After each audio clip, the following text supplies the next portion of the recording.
ఉపాధ్యాయుల ఆత్మీయ సమావేశానికి విచ్చేసిన మాన్యశ్రీ గౌరవనీయులైన నారా చంద్రబాబు నాయుడు గారికి, అలాగే విద్యాశాఖ మంత్రులైన నారా లోకేష్ గారికి, పుట్టపర్తి శాసనసభ్యురాలైన శ్రీమతి పల్లె సింధూరారెడ్డి గారికి, వేదికను అలంకరించిన పెద్దలకు, ఇక్కడికి విచ్చేసిన తల్లిదండ్రులకు, ఉపాధ్యాయులకు, నా తోటి విద్యార్థులకు నా నమస్కారాలు.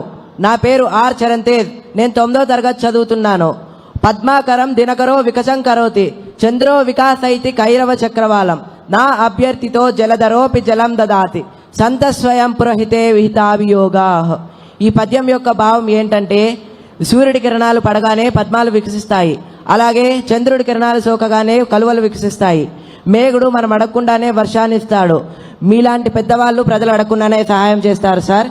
ఇవి గొప్ప వాళ్ళ యొక్క లక్షణాలు. మన రాష్ట్ర ముఖ్యమంత్రి వర్యులు ఎంతో గొప్ప ఆలోచనతో, ఏ పిల్లవాడు విద్యకు దూరం కాకూడదన్న గొప్ప సంకల్పంతో తల్లికి వందనం అనే పథకాన్ని అమలు చేశారు. ఒక్కో విద్యార్థికి 15,000 చొప్పున ఆర్థిక సహాయం చేశారు. కుటుంబంలో చదివే విద్యార్థులు ఎంతమంది ఉంటే అంతమందికి తల్లికి వందనం అందజేస్తున్నారు.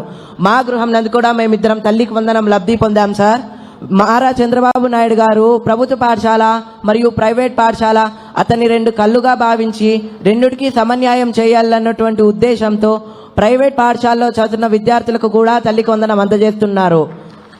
1వ తరగతి నుంచి 12వ తరగతి వరకు చదువుతున్న ప్రతి విద్యార్థికి తల్లికి వందనం అందజేస్తున్నారు. ఈ సందర్భంగా నేను నా ఫ్రెండ్ వాళ్ళ జరిగిన ఒక ఫ్యామిలీ ఇష్యూ మీకు చెప్పాలనుకుంటున్నాను. నా ఫ్రెండ్ వాళ్ళ ఫ్యామిలీ చాలా పూర్ ఫ్యామిలీ. వాళ్ళ ఫ్యామిలీలో టోటల్ 5 మెంబర్స్ ఉంటారు. మదరు, ఫాదరు, వాళ్ళకి 3 కొడుకులు. గత ప్రభుత్వం తల్లికి వందనం ఒకరికే ఇవ్వడం వల్ల ఒకరు మాత్రమే చదువుకోవడానికి వీలుంటుంది. మిగతా 2 వాళ్ళ పేరెంట్స్తో కలిసి కూలి పనికి వెళ్తూ ఉంటారు.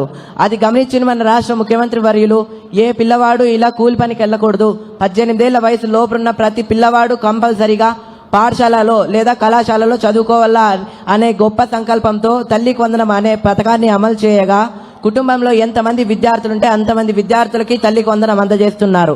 మీరు ఈ తల్లికి వందనం అందజేయడం వల్ల వాళ్ళు సంతోషంగా పాఠశాలకు వెళ్ళి చదువుకోగలుగుతున్నారు సార్. మీరు ఇంత గొప్ప కార్యాన్ని తలపెట్టినందుకు నా హృదయపూర్వక నమస్కారాలు. నేను మీకు మాట ఇస్తున్నాను సార్, మీరు ఈ తల్లికి వందనం క్రింద ఇచ్చిన అమౌంట్ ఏదైతే ఉందో ఇది నేను వృధాగా వాడను. నా పై చదువు కోసం ఉపయోగించి మీ ప్రభుత్వంలోనే నా చదువు అంతా ఫినిష్ చేసి ప్రభుత్వానికి, దేశానికి ఉపయోగపడేలా తయారైతానని మాట ఇస్తున్నాను sir. Thanks for giving this golden opportunity. ఎంతో చక్కగా మాట్లాడిన చరణ్కి మా కృతజ్ఞతలు.